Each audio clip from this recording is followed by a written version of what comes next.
You have been told shortcuts ruin good cooking. That rule was never true in a Chinese kitchen. Chefs, street vendors, and grandmothers have broken it for generations. They cook fast, cook smart, and never apologize for it. Today, you get 25 forbidden shortcuts that actually taste better. Every single one comes with real numbers, not vague guesses. Stay until the end, because number 1 is the shortcut chefs almost never admit to using. 25.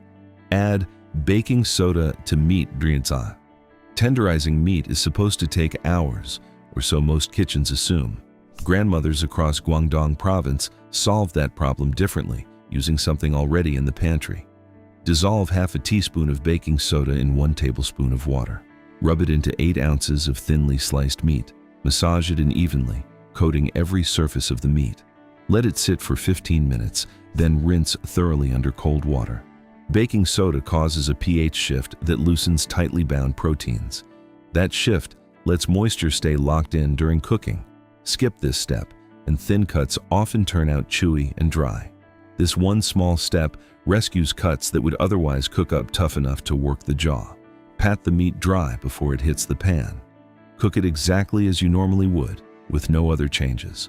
What comes out is meat that's noticeably tender, juicy, and softer than usual, closer to a cut that cost twice as much. 24. Skip the rest period. For noodles, kneading dough hard for 8 minutes can replace a 30-minute rest. Dough is assumed to need time to relax before it can be rolled at all.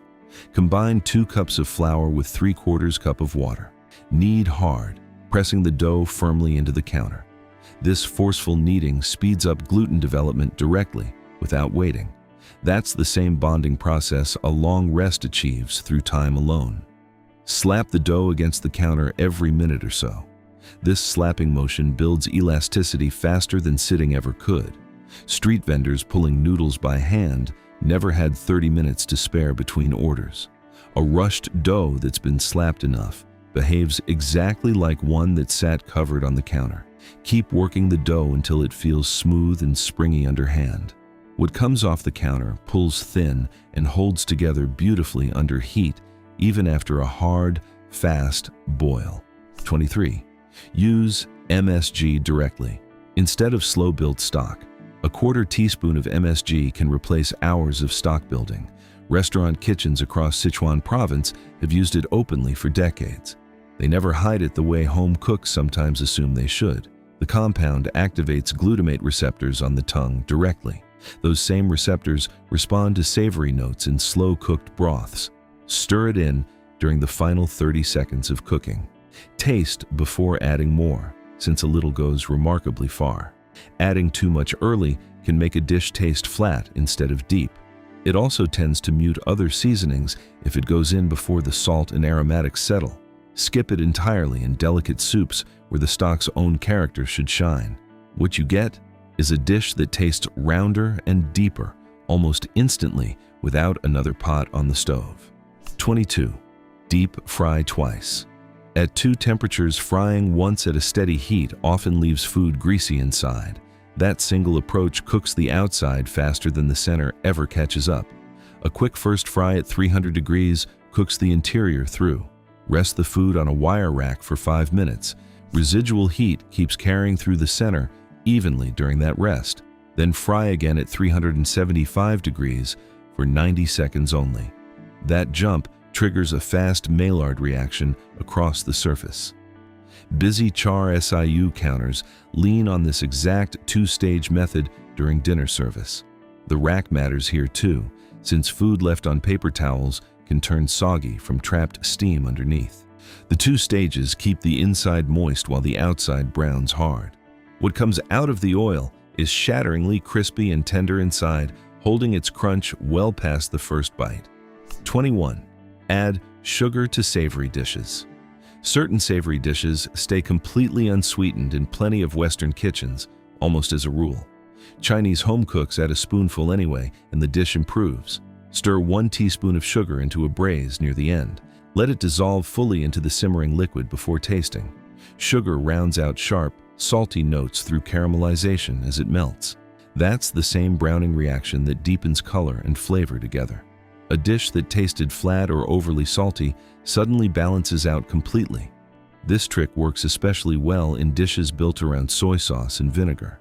It also softens the harsh edge that comes from dark soy or fermented bean paste used too heavily.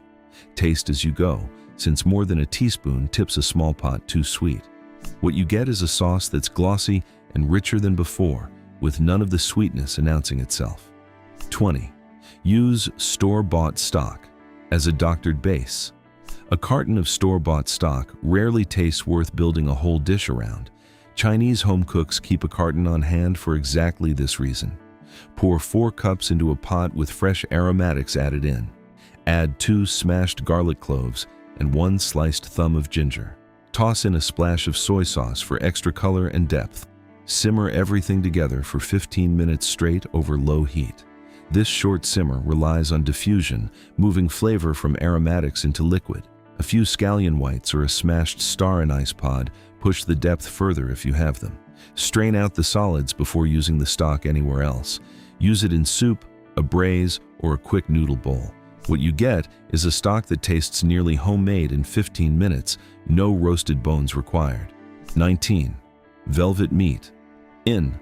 A quick baking soda. Bath. Velveting makes cheap cuts taste far more expensive in minutes. Restaurant kitchens rely on this trick constantly, especially during busy dinner service. Combine 1 teaspoon of baking soda with 1 tablespoon of cornstarch. Add 1 tablespoon of water to form a smooth paste. Coat 8 ounces of sliced meat completely, working the paste in evenly.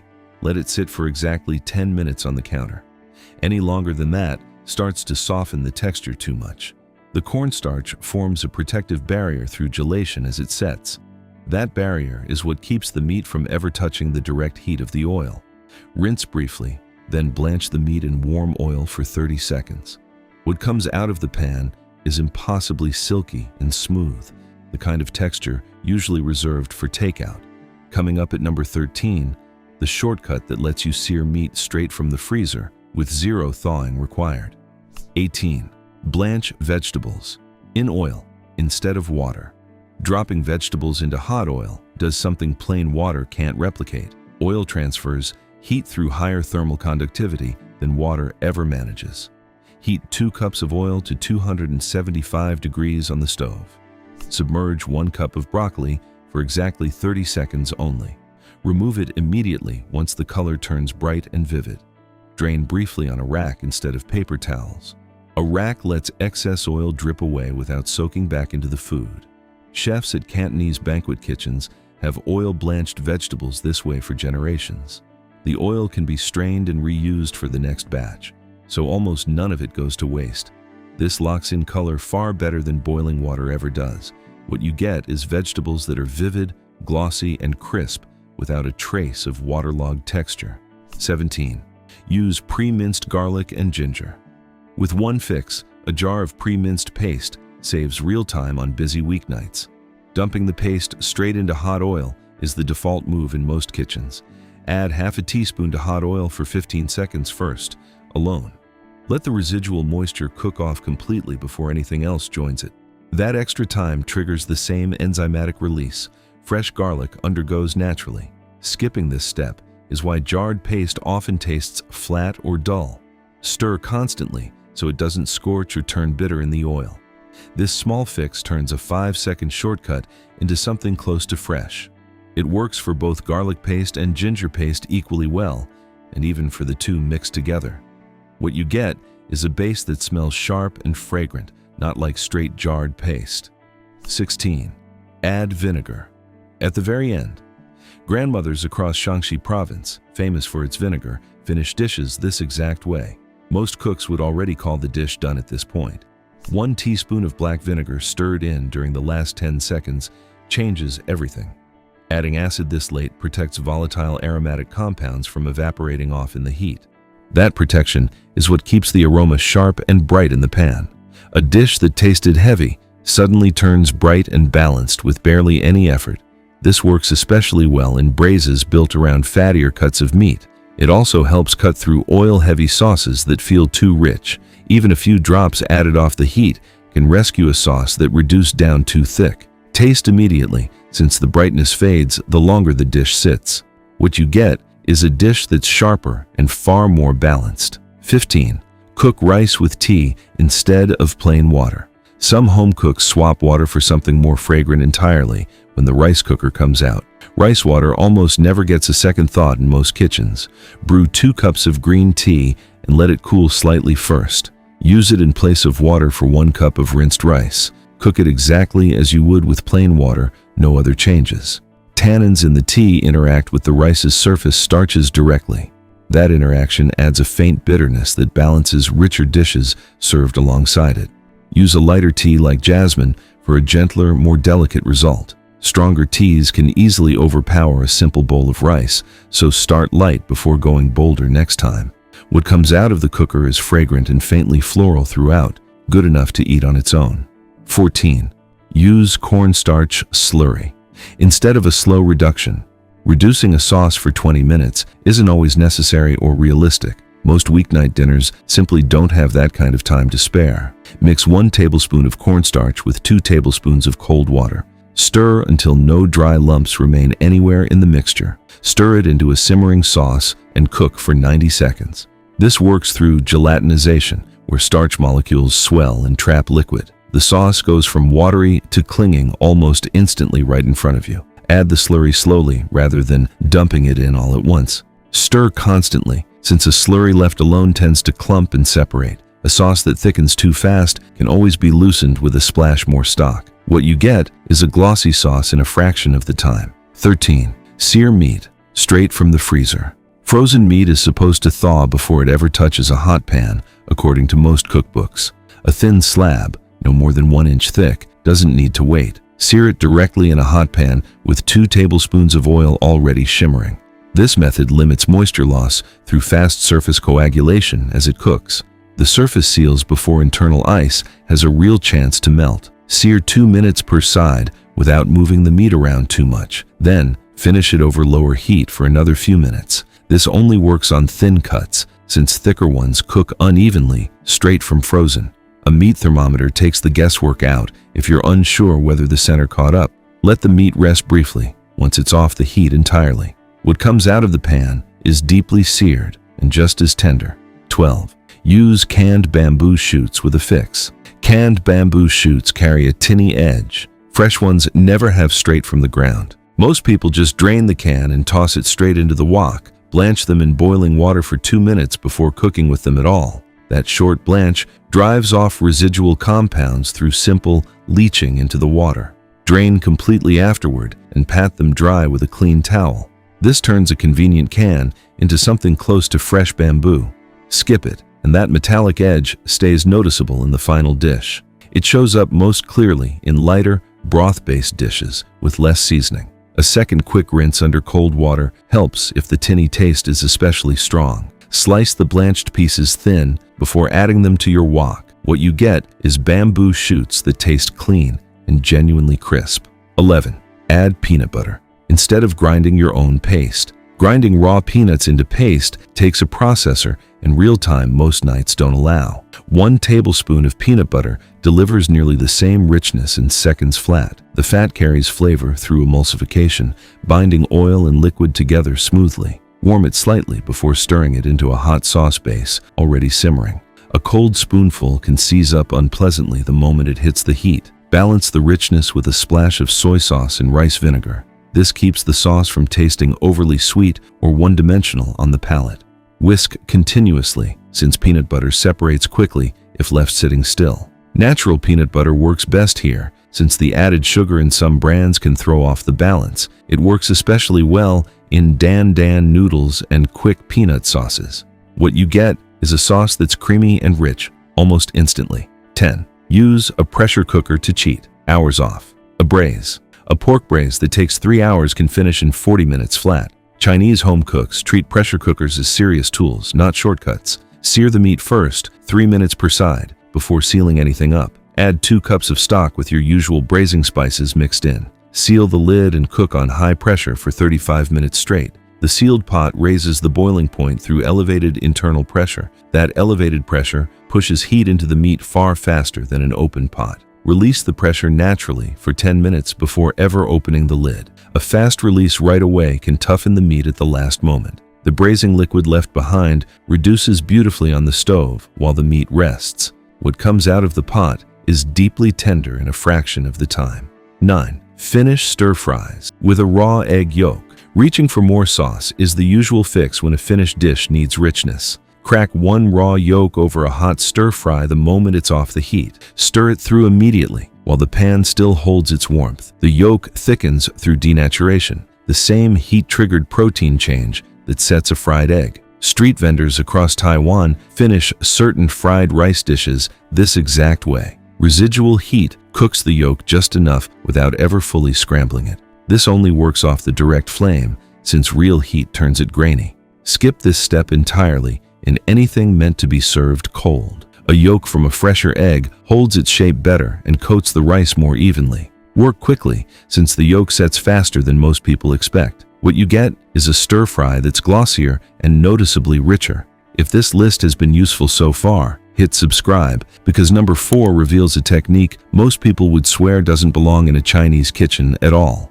8. Add a bouillon cube to homemade stock. Even hours of simmered stock can fall short on depth sometimes. That gap shows up most on nights when the stock simmered less time than it should have. Chinese home cooks quietly drop half a cube into an already finished pot. Crumble half a cube into 4 cups of hot, strained stock. Stir until it dissolves completely without any grainy bits remaining behind. The cube boosts flavor through a kind of concentrated reduction already built in. Taste the stock before adding salt separately, since cubes carry real sodium. This trick works best on stocks that simmered for under 2 hours. Skip it entirely on anything simmered overnight, since that stock rarely needs it. It works especially well in noodle soups that need a final push.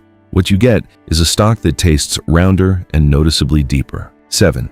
Doctor Store bought char siu sauce. A jar of char siu sauce tastes flat and one note straight off the shelf. Whisk 2 tablespoons with 1 minced garlic clove and grated ginger. Add a splash of rice wine directly into the same small bowl. Marinate 8 ounces of pork in this mixture for at least 2 hours. Fresh aromatics restore lost aroma through simple rehydration of the dried, bottled base. Chinese home cooks have doctored jarred sauce this way for years, never starting completely from scratch. Roast the pork at 400 degrees for 25 minutes on a lined tray.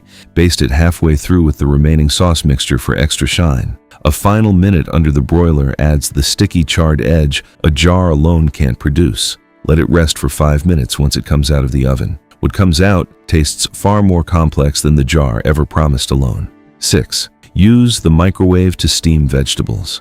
Setting up a proper steamer isn't always realistic on a rushed weeknight. Most people skip vegetables entirely rather than deal with the extra setup. Place 2 cups of chopped vegetables in a microwave-safe bowl instead. Add 2 tablespoons of water and cover the bowl tightly. Microwave on high for 3 minutes without lifting the lid early. Trapped steam cooks everything through the same basic convection a steamer uses. Let the bowl sit covered for 1 extra minute once it stops. That extra minute finishes softening anything still a little firm inside.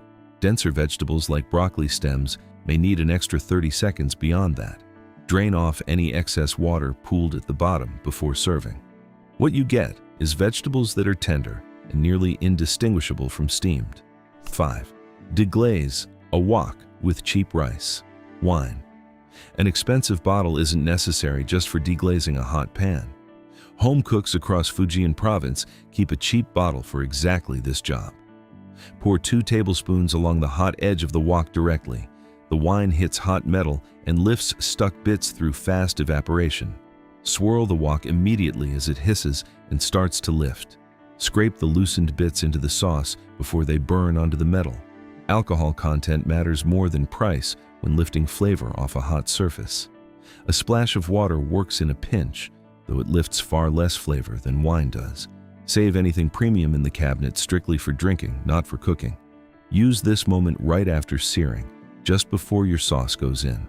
What you get is a dish that's savory with no burnt edges. 4. Add cold butter to a Chinese sauce. Cold butter is a technique most people associate strictly with French kitchens. Cut 1 tablespoon into small, even cubes straight off the fridge. Whisk it into a finished sauce, 1 small piece at a time. The cold fat binds through slow fat crystallization as each piece melts in. That process pulls oil and liquid together into one glossy, cohesive sauce. A handful of modern Cantonese kitchens have quietly borrowed this exact technique. They use it mainly for glazes and finishing pan sauces at the end. Keep the pan off direct heat while whisking the butter in constantly. Adding the pieces too fast is the most common way to break this kind of sauce. Add the pieces gradually so the sauce never breaks or separates. What you get is a sauce that's silkier than soy and cornstarch alone. 3. Use a blowtorch to finish. A dish. A broiler takes 10 minutes just to preheat properly before anything happens. A small blowtorch finishes the same job in under 30 seconds flat. Hold the flame 2 inches from the food's surface at all times. Move it constantly in slow circles for 15 to 20 seconds total. Direct heat drives surface carbonization faster than any oven ever manages. Kitchens finishing char siu edges and clay pot rice lean on a torch for exactly this reason. Keep the torch moving at all times during the entire process. Holding it still for even a few extra seconds scorches the surface black. A kitchen torch from any hardware store works just as well as a culinary one. This trick works best on dishes that are already fully cooked. What you get is a finish that's smoky and shatteringly crisp. 2. Reuse frying oil multiple times. Most people pour out oil the moment a dish is finished cooking. Chinese home cooks and street vendors reuse oil far more deliberately than that. Strain it through a fine sieve while it's still warm from cooking. Store it in a sealed container for future frying sessions ahead. Reused oil carries built-up flavor through gradual polymerization under repeated heat exposure. That slow buildup is exactly what deepens color and flavor over time. It stays usable for up to 4 more frying sessions total. Smell it before each reuse, since a sour or dark smell means it's done. Keeping separate jars for savory and sweet fry oil stops flavors from bleeding into each other. This habit alone can meaningfully cut your cooking oil spending monthly. What you get is oil that fries with more depth and color. 1. Keep 1 jar of concentrated flavor base on hand. This is the shortcut chefs rarely admit to using out loud. A real flavor base is assumed to take hours of simmering from scratch. Professional kitchens rarely work that way once the doors are closed. Keep a jar of concentrated paste like bouillon or fermented bean base on the counter. Stir a spoonful into any dish that needs a fast backbone of flavor. Combined flavor compounds build a stronger, rounder taste together through glutamate synergy, the same layering effect behind a good stock. Busy kitchens across Hong Kong lean on this exact habit during dinner rushes. It takes seconds to use, not the hours a real base would need. A small jar like this can quietly rescue a dish that tastes thin 10 minutes before serving. Refresh the jar whenever it runs low, keeping it in constant rotation. What you build is a shortcut that tastes like real depth every time. If this helped, hit like, subscribe, and turn on that notification bell. That's the list. See you in the next one. Drop a comment below, telling us which forbidden shortcut you're trying first.